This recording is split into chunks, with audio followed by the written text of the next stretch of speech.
In this video lesson, we are looking at logic gates.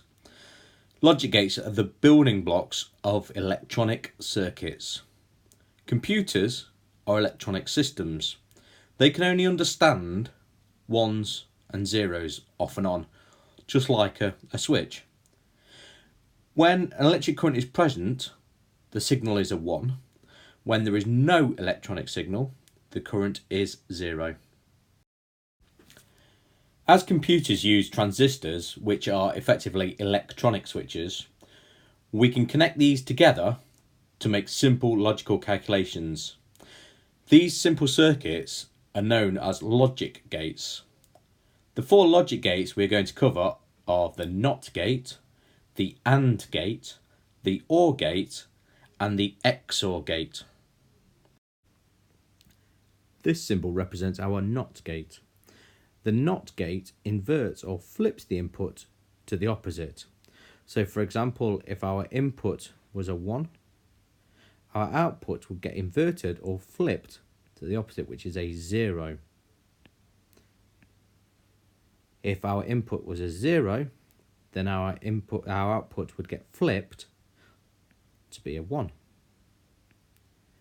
So if we were to complete our truth table, which is a tabular version of all the input and output possibilities, where our input is A and our output is P, if our input for A is 1, then our output would be 0, and if our input was 0, then our output would be a 1.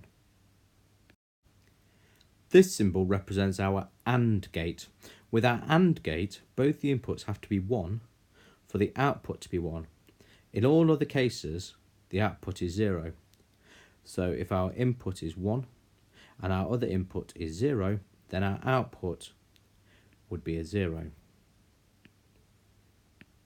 If we were then to have our input as 0 and our other input as 1, then our output would be a 0. And if our input was 1 and our other input was 1, then our output would be a 1. So again, if we were going to complete our truth table, where our inputs would be A and B and our output would be P, if our input for A was 0 and our input for B was 0, then our output would be a 0. If our input for A was 1 and our input for B was 0, then our output would be a 0. If our input for A was 0 and our input for B was 1, then our output would be a 0. And if our input for A was 1 and our input for B is 1, then our output would be 1. This symbol represents our OR gate. Our OR gate works if either input is 1, then the output is 1. Otherwise, the output is a 0.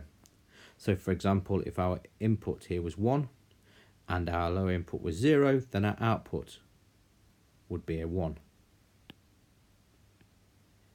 If our input was 0 and our lower input was 1, then our output would be 1.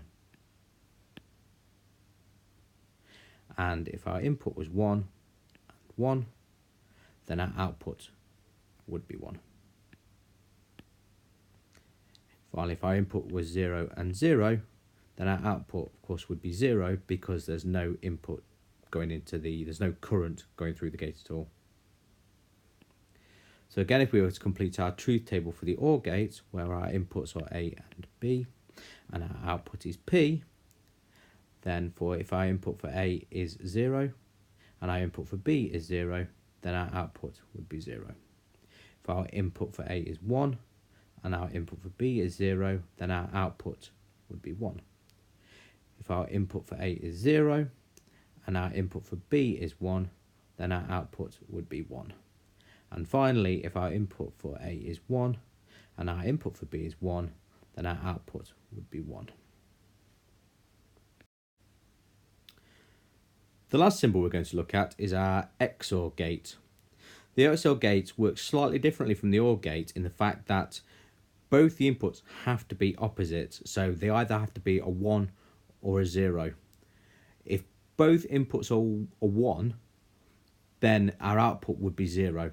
And if both inputs are 0, then our output would be 0. So if either input is 1, then the output is 1, unless both are 1, in which case it's going to be a 0. So if we have a quick look, our input is 0 and 0, then our output would be a 0.